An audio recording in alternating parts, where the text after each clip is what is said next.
Doctor सालिम अली। बालक सालिम Bombay natural history society पहुंच गए। वहां तरह तरह की चिड़ियों और अन्य मृत जानवरों को संरक्षित रखा गया था। बालक सालिम पक्षियों की विविधता देखकर चकित रह गए और फिर आरंभ हुआ सालिम और मिस्टर मिलार्ड के बीच सवालों और जवाबों का एक लंबा और रोचक सिलसिला। मिस्टर मिलार्ड बालक सालिम की पक्षियों में इतनी रुचि देखकर बेहद प्रभावित हुए और तब से लगभग हर रोज बालक सालिम बॉम्बे नेचुरल हिस्ट्री सोसाइटी के ऑफिस आने जाने लगे। यहाँ वो जल्दी ही मिस्टर मिलार्ड से ये सीख गए कि चिड़ियों को संरक्षित कैसे किया जाता है, कौन से लेपों और रसायनों के भीतर मृत चिड़ियों को लंबे समय तक बचाकर रखा जा सकता है। इसके अलावा चिड़ियों से जुड़ी तमाम जानकारियां उन्होंने मिस्टर मिलार्ड की मदद और अपनी अथक मेहनत के बल पर हासिल की। यही बालक सालिम अली आगे चलकर यानी बड़े होकर भारत के ही नहीं बल्कि दुनिया के मशहूर पक्षी विज्ञानी यानी ऑर्निथोलॉजिस्ट बने। सालिम अली 12 नवंबर 1896 को मुंबई में पैदा हुए थे। 5 भाइयों और 4 बहनों में सबसे छोटे सालिम अली जब 2 साल के थे तब उनके पिता का देहांत हो गया और साल भर बाद माँ भी नहीं रही। सालिम अली का पूरा नाम था सालिम मुइयुद्दीन अब्दुल अली। सालिम की शुरुआती पढ़ाई Bible medical mission girls high school Girgaum Mumbai में हुई। बाद में उन्हें यहीं मुंबई के सेंट जेवियर स्कूल में दाखिल कराया गया। सालिम अली को अंग्रेजी और भूगोल में विशेष रुचि थी। सालिम को अब जल्द ही एक नौकरी की तलाश थी और नौकरी मिली।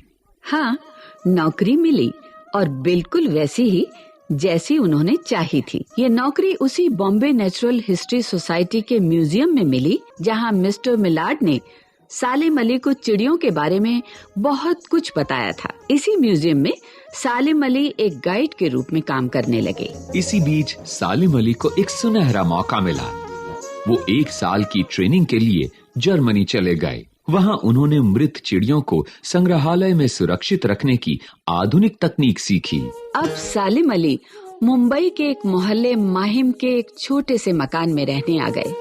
पेड़ों के झुरमुटों के बीच ये मकान एक सुनसान जगह पर था। नए घर का वातावरण सालिम को बहुत अच्छा लगा क्योंकि यहाँ रहते हुए वो अपना काम बखूबी कर सकते थे। वो सुबह सुबह निकल जाते और देर शाम तक घूमते रहते। चिड़ियों को देखने, ढूंढने और समझने के लिए उनके पास काफी समय था। चलते वक्त उनकी नजरें पेड़ों की चोटियों और आसमान में उड़ते पक्षियों की तरफ ही लगी रहती। एक यात्रा के दौरान सालिम अली को बया के खूबसूरत घोंसले दिखाई दिए। पूरी लगन से वो उनके अध्ययन में जुट गए। महीनों तक दिन भर बया के घोंसलों पर नजर रखने के बाद उन्होंने जाना कि बया के अधबने घोंसलों का राज क्या है। उन्होंने पाया कि घोंसला बनाने की जिम्मेदारी नर बया की होती है। मादा बया सुंदर घोंसला देखकर, चुनकर उसमें अंडे देती है और सेती है। सालिम अली जब छोटे थे तब उन्हें इस बात की बड़ी कमी खलती थी कि चिड़ियों के बारे में किताबें नहीं हैं। इस कमी को पूरा करने के लिए सालिम अली ने मेहनत की और आखिरकार 1941 में एक ऐसी ही किताब उन्होंने लिखी, the book of Indian birds. इस किताब में सरल और रोचक भाषा में पूरी जानकारी और चिड़ियों की रंगीन खूबसूरत तस्वीरें हैं। ये किताब उन सभी युवा जिज्ञासुओं को ध्यान में रखकर बनाई गई जिन्हें पक्षी विज्ञान में दिलचस्पी है। सन 1948 में सालिम अली ने विश्व प्रसिद्ध पक्षी विज्ञानी एस डिलान रिप्ले के साथ मिलकर handbook of the birds of India and Pakistan नाम की किताब 2 हिस्सों में लिखी। पक्षी विज्ञान में उनके गहन योगदान के लिए सालिम अली को बहुत सारे पुरस्कार और सम्मान मिले। उनमें प्रमुख हैं 1958 में पद्म भूषण, 1967 में ब्रिटिश पक्षी वैज्ञानिक यूनियन का स्वर्ण पदक, 1976 में पद्म विभूषण और वन्य जीवन संरक्षण के लिए भारत सरकार का राष्ट्रीय पुरस्कार।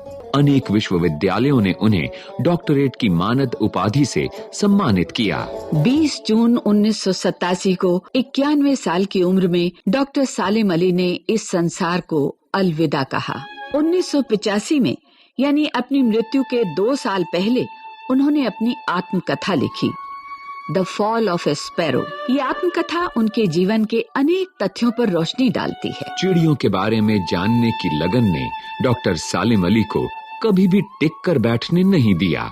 शायद यही वजह है कि जब हम चिड़ियों के बारे में कोई भी बात करते हैं तो हमें बर्डमैन ऑफ इंडिया डॉक्टर सालिम अली की याद बरबस हो आती है।